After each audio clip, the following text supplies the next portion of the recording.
Namaskar, Acharya.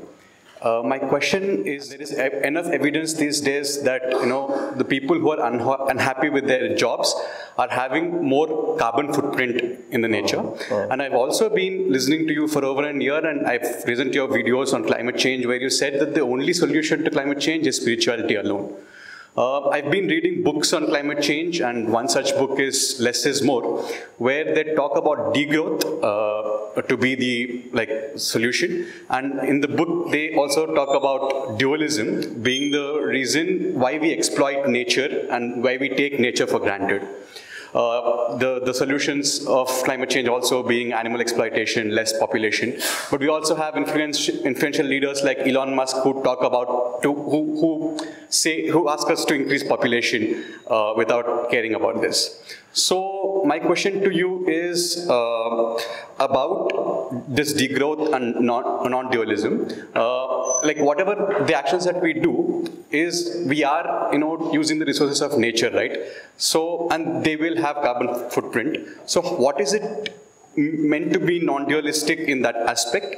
And how can the society be non-dualistic with all these influential leaders talking to you?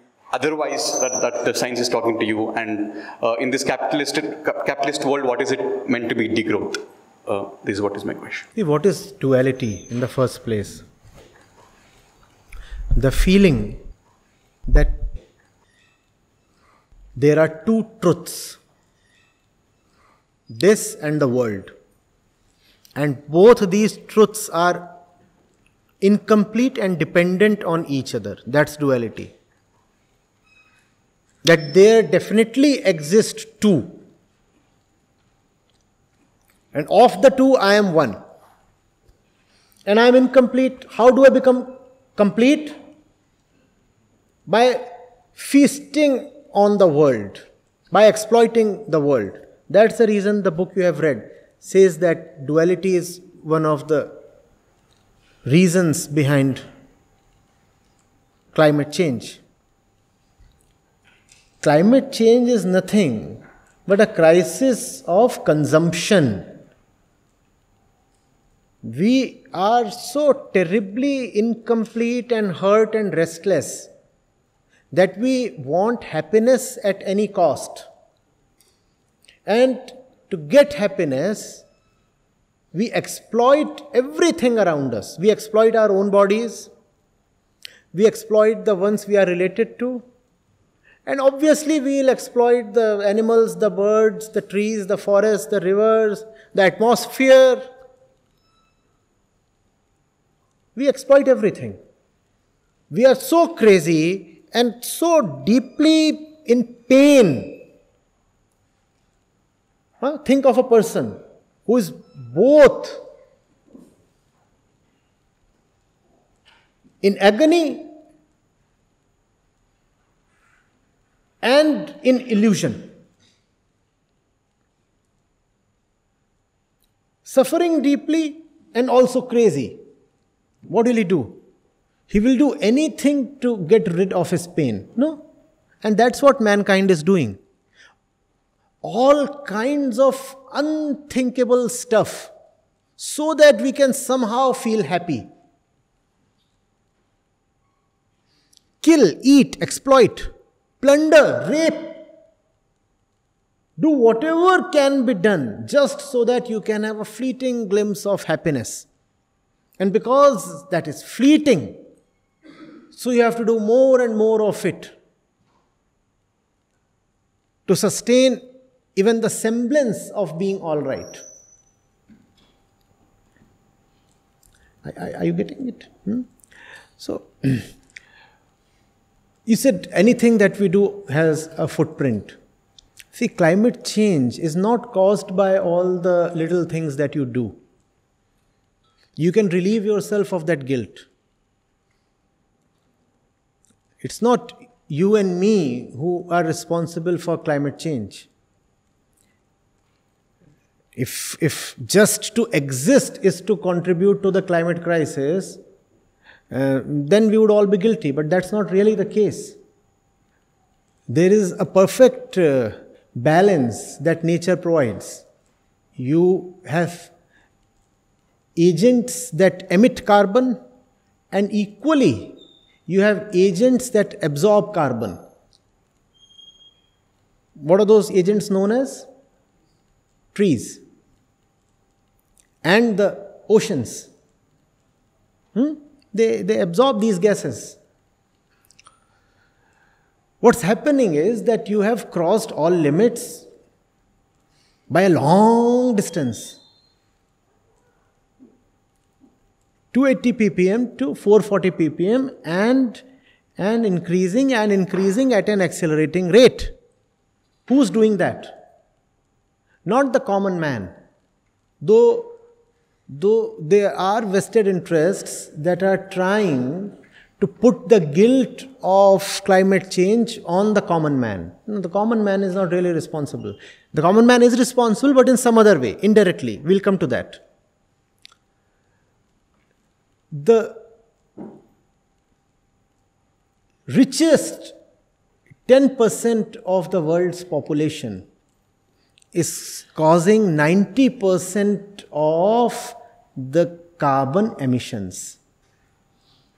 And if you bring that down to the richest 1%, that still remains close to 30-40%. It's so skewed. The per capita emissions of an Indian are only a small fraction of those of an American or a Briton. It's coming from there. There is enough allowance for everybody to peacefully survive.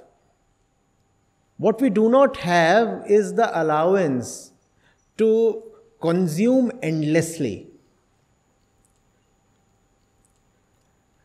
You getting it? So it's not as if doing anything contributes to carbon emission. No, not that way. And if it does, then there is stuff to take care of that.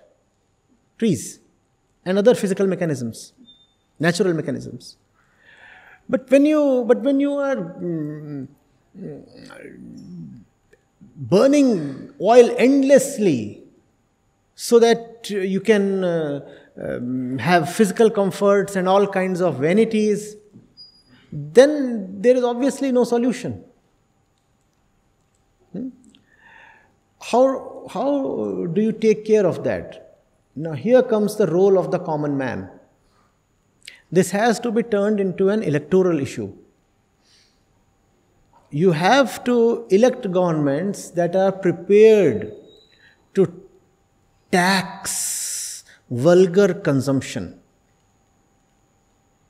You have to have governments that are prepared to tax the ultra-rich.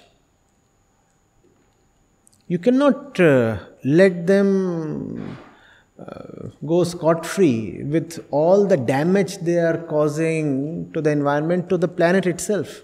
We were talking of the sixth mass extinction.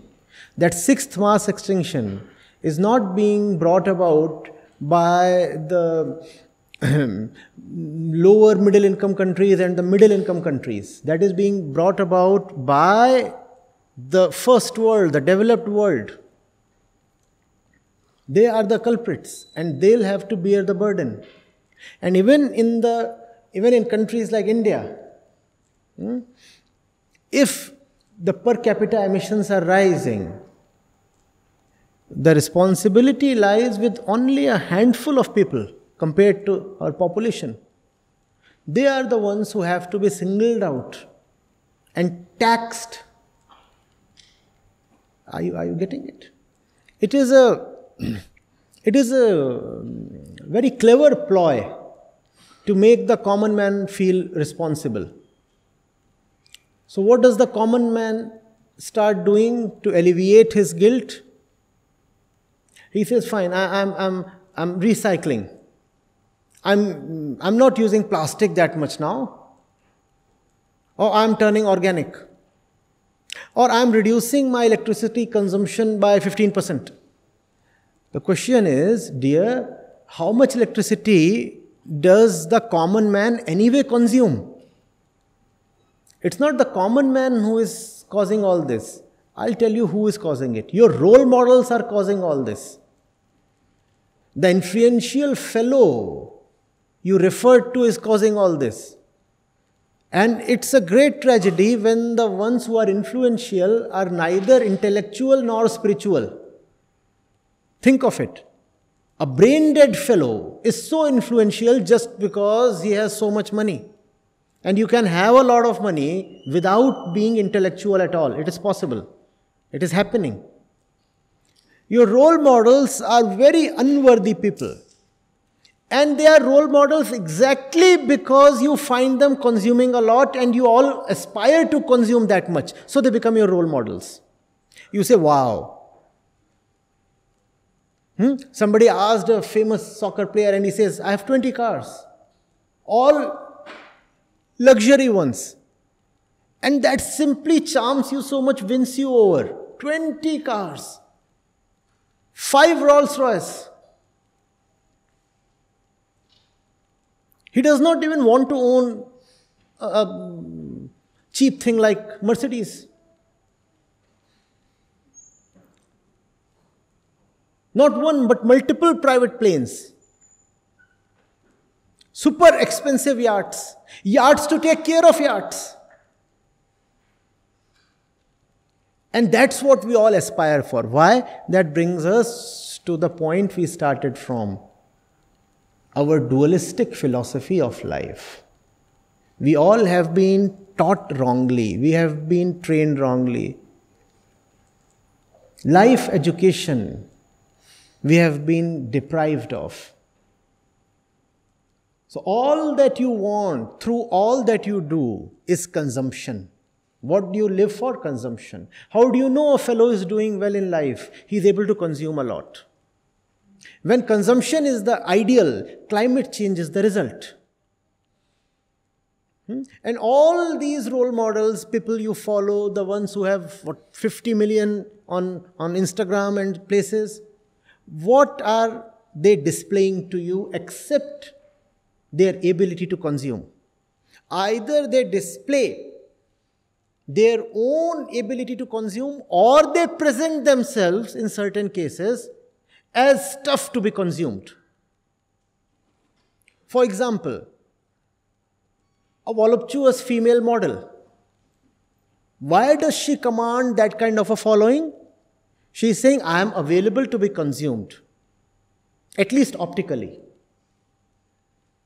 Consume me. Or you will follow a billionaire, a millionaire, or somebody.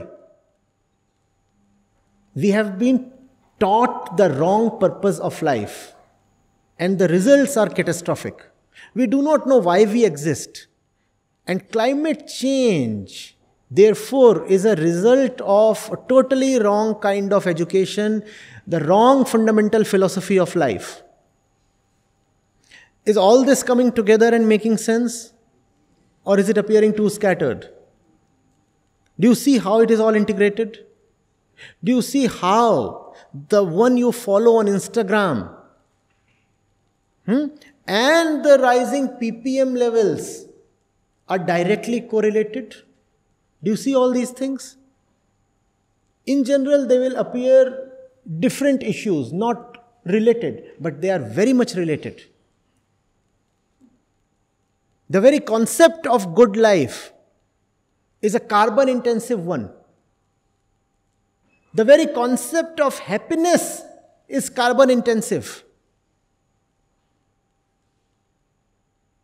When you become richer, you typically become a meat eater. Do you know how much does animal agriculture contribute to climate change? Just as much as fossil fuels do.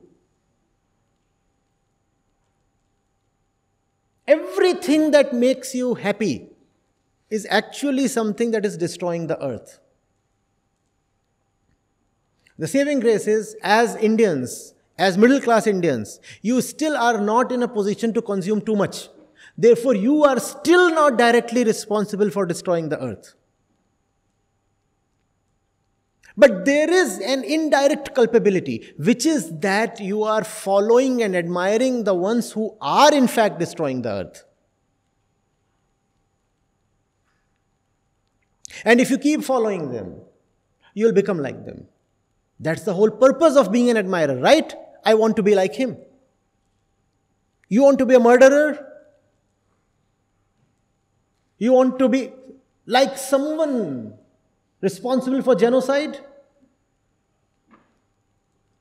You want to be like someone responsible for wiping out hundreds of species of organisms per day?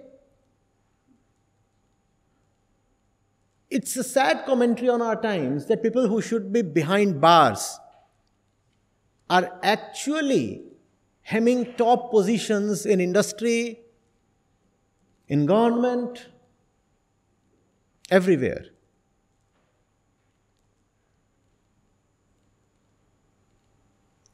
Choose your role models very carefully. It's got something to do with love.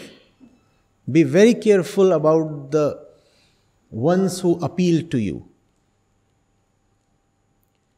Don't be just driven to anything that appears attractive. We do not know whether much can be done to save the planet. Probably we are inexorably on our way to extinction. But still, you have a life to live. Be very careful.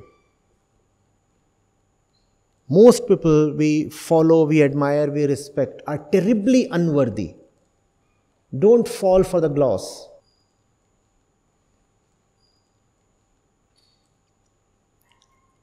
Are you getting it? Even if you find you are being left alone, that aloneness has a dignity. Learn to enjoy that dignity.